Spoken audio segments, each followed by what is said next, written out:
ආයිබෝවන් සියලුම සිසුයන්ට උසස් පෙළ ගිණුම් කරන විෂයේ උසස් පෙළ ගිණුම් කරන විෂයේ ඉතාමත් වැදගත් විෂය කොටසක් ලෙස සැලකෙන පිරිවැය ගිණුම් කරන විෂය යටතේ ශ්‍රම පිරිවැය නැමැති විෂය එකකේ පිළිබඳව අද දින අපි අධ්‍යයනය පටන් ගන්නවා.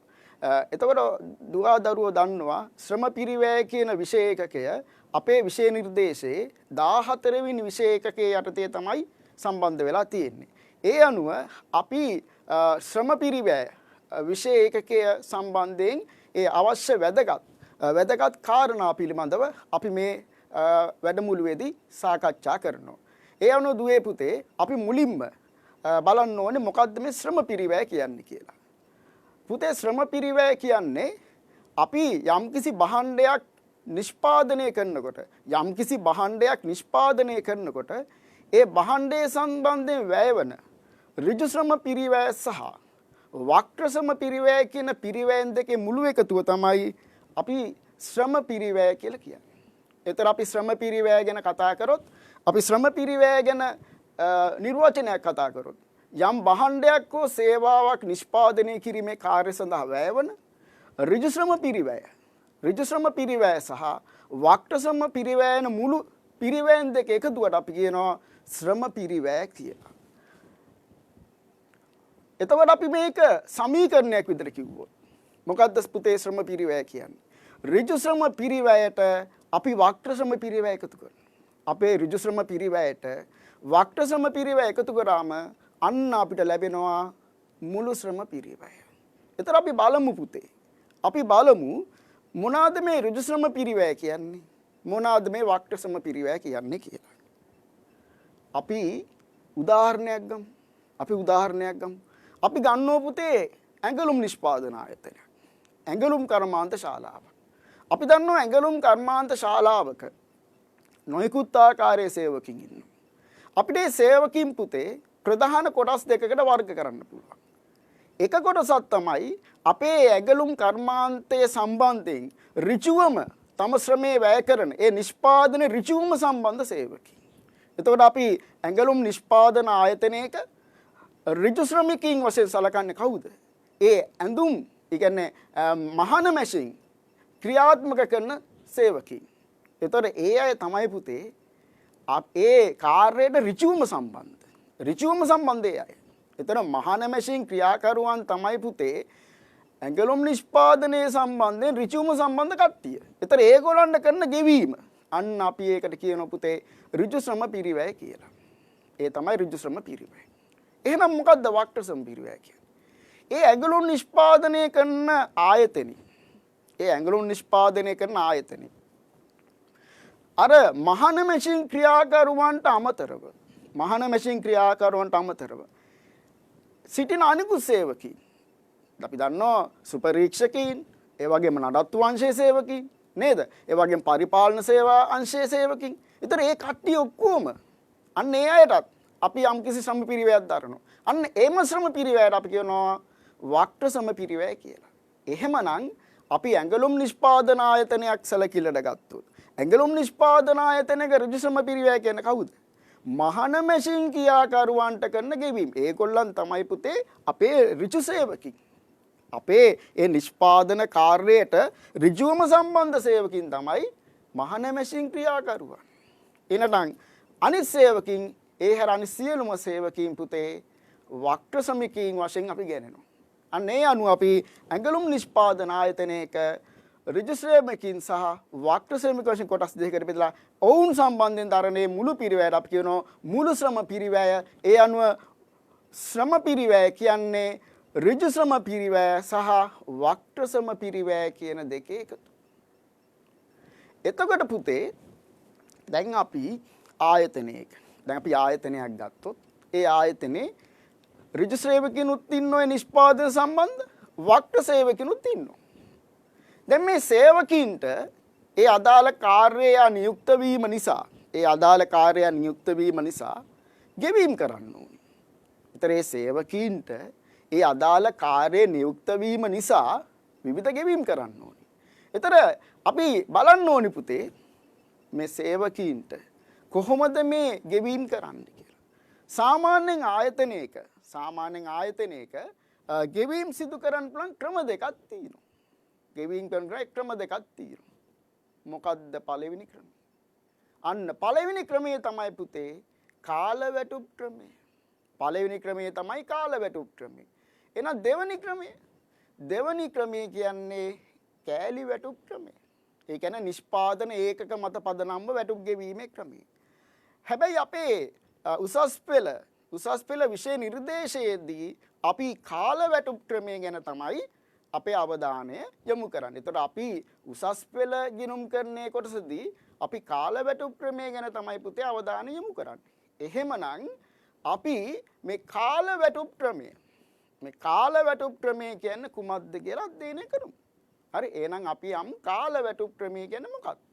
එතන කාල වැටුප් ක්‍රමය කියන්නේ කාලය මත පදනම්ව සේවකයා වැඩ කරන කාලය මත පදනම්ව වැටුප් ගණනය කිරීමේ ක්‍රමය. එතකොට සේවකයා වැඩ කරන කාලය මත පදනම්ව වැටුප් ගණනය කිරීමට කියනවා අපි කාල වැටුප් ක්‍රමය කියලා.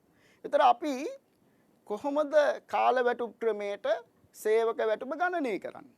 බොහොම සරලයි. අදාළ සේවකයා වැඩ කරන පැය ගණන ඒ සේවකයා වැඩ කරපු ඒ සේවකයාට ලබා දෙන පැයක වැටුපෙන් වැඩි කරනවා. දැන් යම් කිසි සේවකයෙක් වැඩ කළ තින පැය ගණන අපි පැයක වැටුපෙන් වැඩි කරාම අන්න එයාගේ වැටුප එනවා. අපි සරල උදාහරණයක් බලමු. මෙන්න බලන්න. සේවකයෙකු වැඩ කරන පැය ගණන පැය 8යි. එතන එක පැයකට ඒ සේවකයාට ගෙවනවා රුපියල් 200ක්. ඉතින් බොහොම සරලයි ගණනය කිරීම. පැය 8යි පැයකට රුපියල් 200යි. එතකොට පැයකට 200න් අපි මේක ගුණ කරාම අපිට වැටුප වශයෙන් ලැබෙනවා 1600ක්. එතකොට පැය 8ට පැයකට 200 ගානේ 1600යි. අන්න එහෙම බොහොම සරල සූත්‍රයකින් තමයි අපි කාල වැටුප් ගණනය කරන්නේ.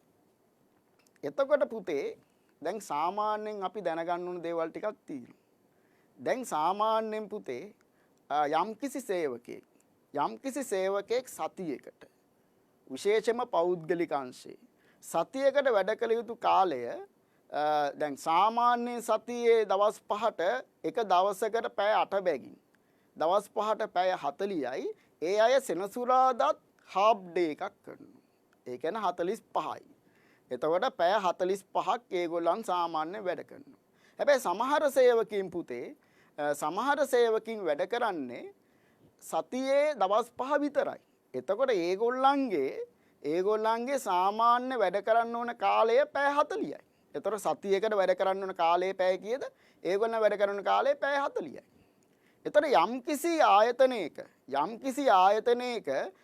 සේවය කරන සේවකින් ඒ තමන්ට අනුමත කාල සීමාව තුළ ඒ කියන්නේ පැය 40 හෝ පැය 45 තුළට වඩා ඊට වඩා වැඩිපුර වැඩ කරනවා නම් ඒ වැඩිපුර වැඩ කරන කාලය සඳහා අතිකාල දීමනා කියලා විශේෂ දීමනාවක් ලබා දෙනවා. අපි කියනවා OT කියලා, ඕවර් ටයිම්. එතන මේ අතිකාල දීමනාවට අදාළ වැටුප කොහොමද තීරණය කරන්නේ? දැන් සාමාන්‍යයෙන් පුතේ අපේ සාමාන්‍ය දවස් 5ේදී යම්කිසි පුද්ගලයෙක් යම්කිසි සේවකයෙක් අතිකාලව සේවය කරනවා නම් එයා ඒ සේවය කරන සාමාන්‍ය පැයක වැටුපෙන් එකමාරක ප්‍රමාණයක් එයාට අතිකාල දීමනා ලබා දෙනවා. දැන් මේ උදාහරණය බලන්නකො. දැන් මේ සේවකයා දිනකට පැය 8ක් සේවය කරනවා. පැයකට 200ක් එයාට ලැබෙනවා. එතකොට එයාගේ පැයක වැටුප 200යිනේ. එතකොට එයාගේ අතිකාල පැයක වැටුප කීයද? රුපියල් 300යි. පැයක වැටුපෙන් එකමාරක්. අන්න පැයක වැටුපෙන් එකමාරක් තමයි අතිකාල වැටුප. හැබැයි මෙතන පොඩි විශේෂත්වයක් තියෙනවා. දැන් සමහර සේවකීන් ඉරිදා දවසේ වැඩ කරනවා. එතන ඉරිදා දවස කියන්නේ විශේෂ දවසන්නේ නිවාඩු දවසක්නේ. අන්න එතෙන්දී ඒගොල්ලන්ට සාමාන්‍ය පැයක වැටුපෙන් දෙගුණයක් ගෙවනවා. සමහරට පොය දවස්වල වැඩ කරනවා. රජේ නිවාඩු දවස්වල වැඩ කරනවා. එතකොට පුතේ අර සාමාන්‍ය කරන්නේ මිදිලා පැයක වැටුපෙන් එකමාරට අමතරව පැයකට දෙන වැටුපෙන් දෙගුණයක් ඒගොල්ලන්ට ලබා දෙනවා. එතකොට සාමාන්‍ය දවස්වල දෙනවා පැයක වැටුපෙන් එකමාරක් අතිකාල දීමනා. ඉරිදා හෝ පොය දවස් නැත්නම් නිවාරු දවස්වල නම් පැයක වැටුපෙන් දෙගුණයක් දෙනවා. හරි. දැන් අපි මූලික වශයෙන් වැටුප් සම්බන්ධ ඒ ටික කතා කරා. ඊළඟට අපි කතා කරන්න ඕනි පුතේ මේ වැටුප් සම්බන්ධ විවිධ සංකල්ප. අන්න මොනවාද පුතේ සේවකින්ගේ වැටුප් සම්බන්ධ විවිධ සංකල්ප? මොනවාද සංකල්ප? අපි යන පළවෙනි සංකල්පේ. සේවකයෙකුගේ වැටුප් සම්බන්ධ පළමු සංකල්පය තමයි මූලික වැටුප. මූලික වැටුප. මොකද්ද පුතේ මූලික වැටුපක් කියන්නේ? යම්කිසි සේවකයෙක් ඒ තමන්ට අනුමත කාල සීමාව තුල තමන්ට අනුමත එක්ක විනා පැය 40 එක්ක පැය 45 සතියක් ගැන මම කතා කරොත් ඒ අනුමත කාල සීමාව තුල එයා සේවය කිරීමෙන් එයාට ස්ථිරව ලැබෙන හරි ඒ ස්ථිරව ලබන වැටුපට අපි කියනවා පුතේ ස්ථිරව ලබන වැටුපට කියනවා මූලික වැටුප කියලා. එතන බේසික් සැලරි එක. බේසික් සැලරි එක. එතන ඒක තමයි පළවෙනි සංකල්පේ. එහෙනම් අපි යන් දෙවෙනි සංකල්පේට. දල වැටුප. මොකද්ද පුතේ දල වැටුප කියන්නේ?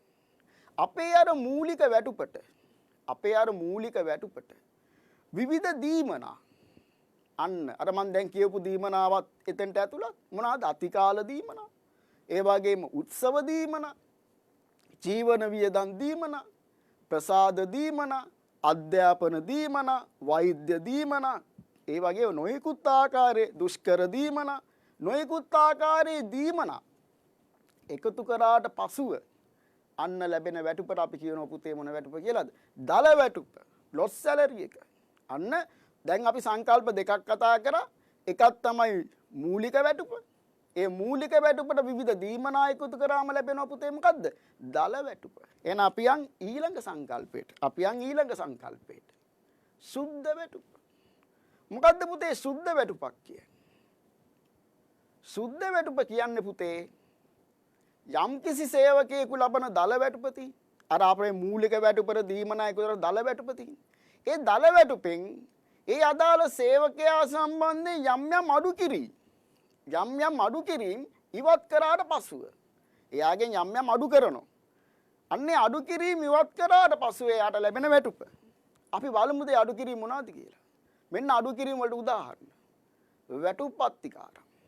දැන් යම්කිසි සේවකයෙක් ඒ සේවා කාලයේ කාල සීමාව තුල ඇඩ්වාන්ස් එකක් අරන් තිනවා නම් ආයතනෙ.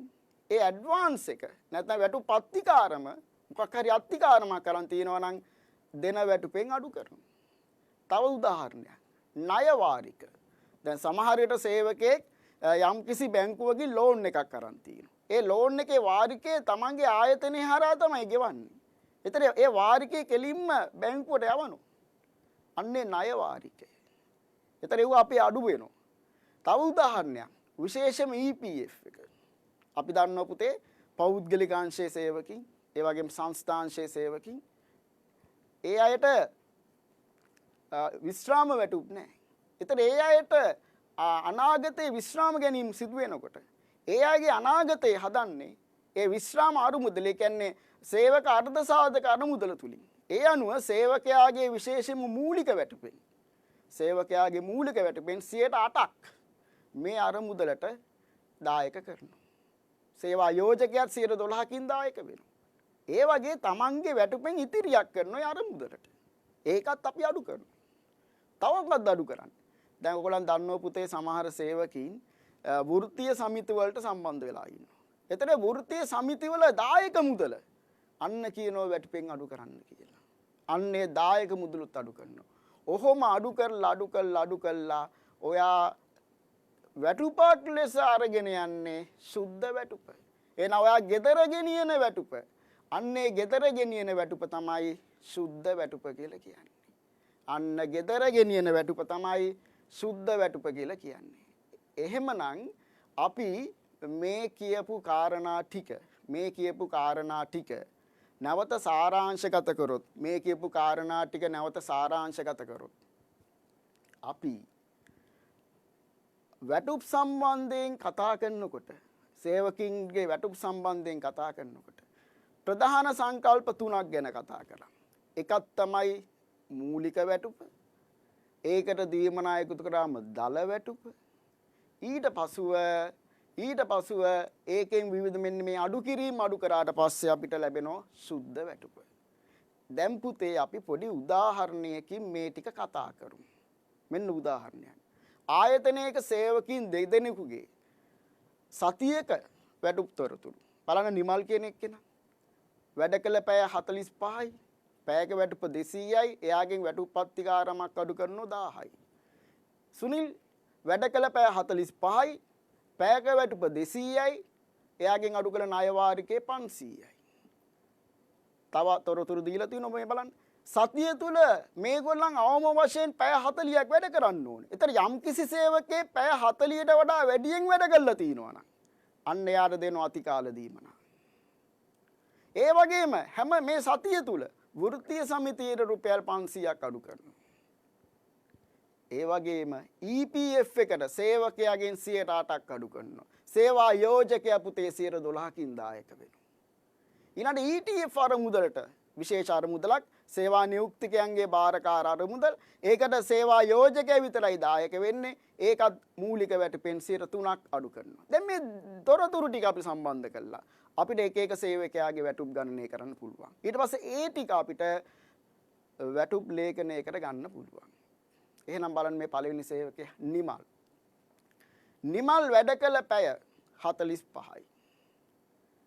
නිමල් වැඩ කළ පැය 45යි. අනුමත පැය 40යි. එතර යාගේ අතිකාල පැය 5යි. එතර යාට වැටුප් පැන්න හැටි බලන්න. සාමාන්‍ය පැය 40ට රුපියල් 200 ගානේ රුපියල් 8000යි. අතිකාල දීමනාව පැයක වැටුපෙන් එකමාරයි. ඒ කියන්නේ 305යි 1500යි. එතකොට අපි පෙරහැඩක් වශයෙන් සුනිල් ගැන කතා කරනවා. දැන් සුනිල් කියන එක්කෙනා බලන්න. දැන් සුනිල් කියන සේවකයා වැඩ කළ තියෙනවා පැය 42ක්. එතකොට අපි දන්නවා අනුමත පැය 40යි නේ ආයතනේ. එතකොට එයා ඉතිරි කරලා තිනවා අතිකාල වැඩ කළා තිනවා පැය 5ක්. එතකොට අපි බලමු එයාගේ වැටුප් හැදෙන්නේ කොහොමද කියලා. මූලික වැටුප පැය 40ට රුපියල් 300 ගානේ 12000යි. අතිකාල දීමනාව පැය දෙකට රුපියල් 450 ගානේ 900යි. දැන් එතකොට දැන් අපි ගණනය කිරීම දෙකක් කරා. නේද? ගණනය කිරීම දෙකක් කරා. දැන් අපි මේ ගණනය කිරීම දෙක සම්බන්ධ කළා අපි වැටුප් ලේඛනය සාකච්ඡා කරනවා. එහෙනම් අපි බලමු පුතේ වැටුප් ලේඛනයක්. දැන් අපි වැටුප් ලේඛනයක් ගැන කතා කරනකොට දැන් ඔයාලා බලන්න නිමල්. දැන් නිමල් කියන සේවකයා. දැන් මේ නිමල් කියන සේවකයාට ලැබෙන මූලික වැටුප අපි ගණනය කර 8000යි. ඒ වගේම අතිකාල දීමනාව අපි ගණනය කර 1500යි. දැන් බලන්න අර මූලික වැටුපට අර අතිකාල දීමනාව එකතු කරාම තමයි එයාගේ දල වැටුප ලැබෙන්නේ 9500යි. එතකොට ඒ සේවකයාගේ දල වැටුප 9500යි. දැන් බලන්න එයාගේ අඩු කිරීම. දැන් මේ නිමල් කියන එක්කෙනාගේ මූලික වැටුපෙන් එයාගේ සේවක අර්ධ සාධක අරමුදලට 108ක් අඩු කරනවා. ඒ කියන්නේ 640යි. ඒ වගේම වැටුප් පත්තිකාරමක් එයාගෙන් අඩු වෙනවා 1000යි. මොකද එයා වැටුප් පත්තිකාරමක් ලබාගෙන තියෙනවා. ඒ වගේම වෘත්තීය සමිතියට මේ සතිය තුල දායක වෙනවා රුපියල් 500කින්. වෘත්තීය සමිතියට දායක වෙනවා රුපියල් 500කින්. එතකොට බලන්න එයාගේ සුද්ධ වැටුප අර දල වැටුපෙන් අර අඩු කිරීම ටික අඩු කරාට පස්සේ යාට ලැබෙනවා රුපියල් 7360ක වැටුපක්. ඒක එයා ගෙදර ගෙනියන වැටුප. ඊළඟට බලන්න තව එහා පැත්තේ තියෙන්නේ මොකද්ද? EPF 112. ඒ කියන්නේ මේ සේවකයාගේ වැටුපෙන් 112ක් මූලික වැටුපෙන් 112ක ප්‍රමාණයක් සේවා යෝජකයා මේ අරමුදලට දායක කරනවා. ඊට අමතරව සේවා නියුක්තික බාරකාර අරමුදලට රුපියල් 240කින් 3කින් සම්බන්ධ වෙනවා. එතකොට එයාගේ මූලික වැටුපෙන් 8000න් 112ක් කියන්නේ 960යි 8000න් 103ක් කියන්නේ 240යි. අපි එහෙනම් යන් සුනිල් සම්බන්ධයෙන් අන්න බලන්න සුනිල්ගේ මූලික වැටුප 12000යි. දැන් අපි පොඩ්ඩකට කලින් ගණනය කරා. එයාගේ අතිකාල දීමනාව 900යි. එතකොට එයාගේ දල වැටුප 12900යි. එතකොට එයාගේ මූලික වැටුප 12000න් 108ක් ඒ කියන්නේ 960ක් සේවක අර්ධ සාධක අරමුදලට දායක කරනවා. ඒ වගේ මෙයා ණයක් කරන් තිනවා. ඒ ණය වාරිකේ අඩු වෙනවා. වෘත්තීය සමිතිය දායක මුදල අඩු වෙනවා. එතකොට එයාගේ දල වැටුපෙන් ඒ සියලුම අඩු කිරීම් ටික අඩු කරාට පසුව අන්න සියලුම අඩු කිරීම් ටික අඩු කරාට පසුව ලැබෙනවා එයාගේ සුද්ධ වැටුප. එමෙන්ම ඒ සේවකයා වෙනුවෙන් සේවා යෝජකයා ප්‍රධානියා සේවා යෝජකයා රුපියල් 112ක් ඒ කියන්නේ 1440කින් දායක වෙනවා. ඒ වගේම 3කින් ETF එකට දායක වෙනවා සේවකයා වෙනුවෙන් 360ක්.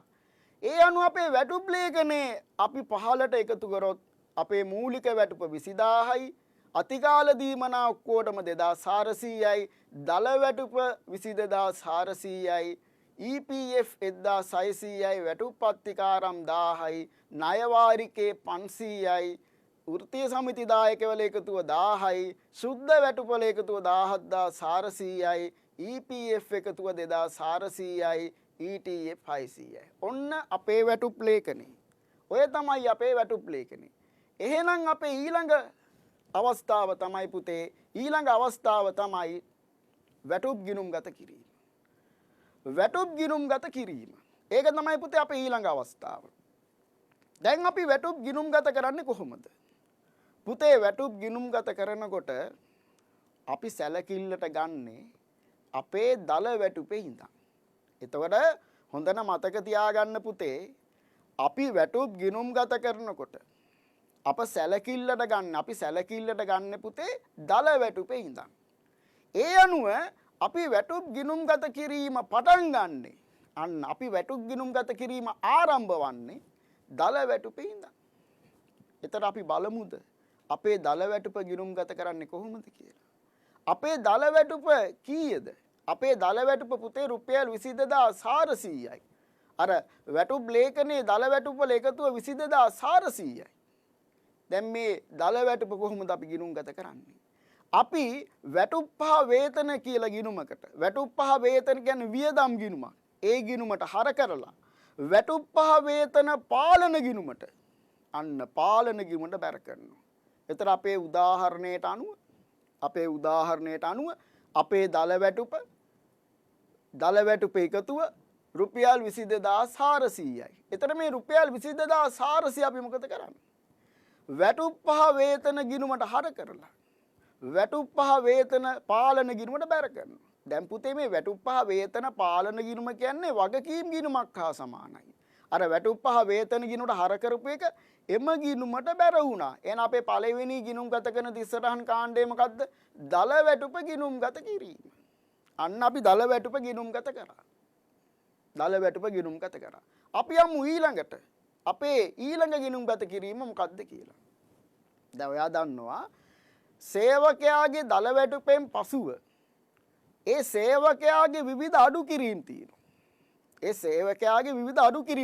දැන් මෙතන තියෙනවා EPF අඩු කරනවා, වැටුප් පත්තිකාරම් අඩු කරනවා, වෘත්තීය සමිති දායක මුදල් අඩු කරනවා.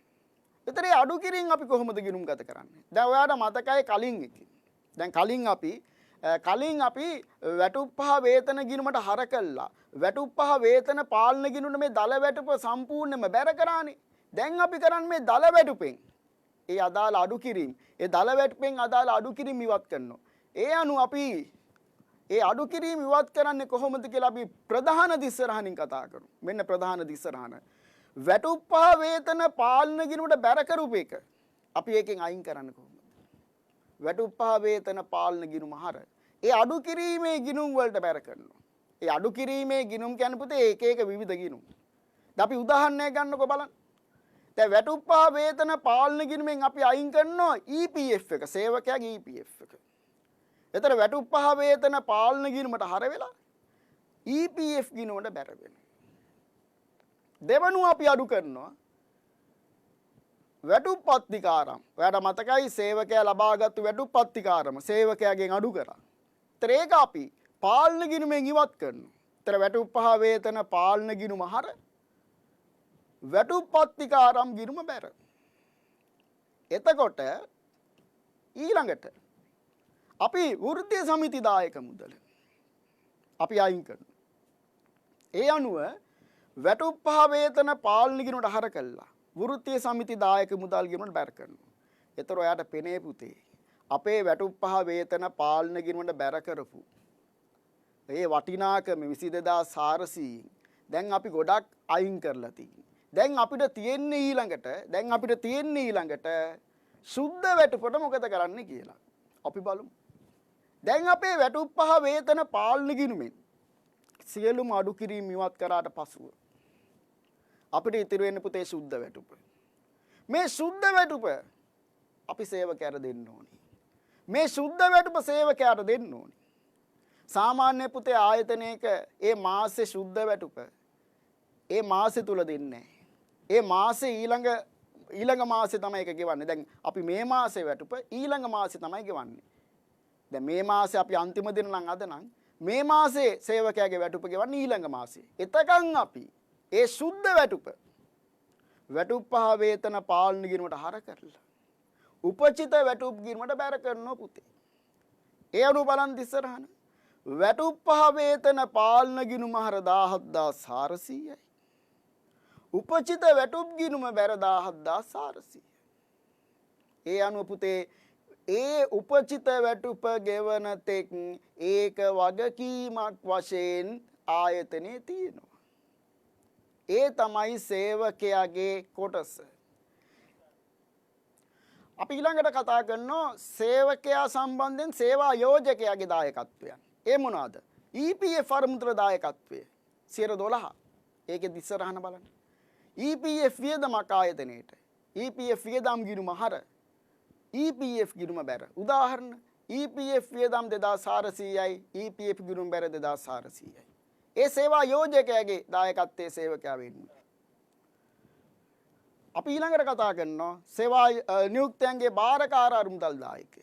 ETF එකට සේවකයා වෙනුවෙන් සේවා යෝජක දායකය 3% ප්‍රමාණය. මොකක්ද ඒක ඉස්සරහන? ETF වියදම් ගිණුම හර ETF ගිණුම් බැර. ETF වියදමක් ආයතනයේට 600යි. ඒක වගකීමක් ETF ගිණුමට බැර වෙනවා 600ක්. මේ අනුව අපි අද දින මේ වැටුප් ලේඛන සකස් කිරීම ඒ වගේම වැටුප් ගිණුම්ගත කිරීම වැනි අවස්ථා ටික අපි මේ පාඩම යටතේ මේ ශ්‍රම පිරිවැය විෂය එකක යටතේ සාකච්ඡා කරා. මම හිතන්නේ මෙතනින් ඔයාලට යම් කිසි අවබෝධයක් මේ ශ්‍රම පිරිවැය නැත්නම් වැටුප් සකස් කිරීම වැටුප් ගිණුම්ගත කිරීම සම්බන්ධයෙන් ලැබුණයි කියලා මම බලාපොරොත්තු වෙනවා. ඒ අනුව අපි අද දින මෙම වැඩසටහන නිම කරනවා. ඔබ සැමටම සුබ අනාගතයක් වේවා කියලා ප්‍රාර්ථනා කරනවා. ආයුබෝවන්.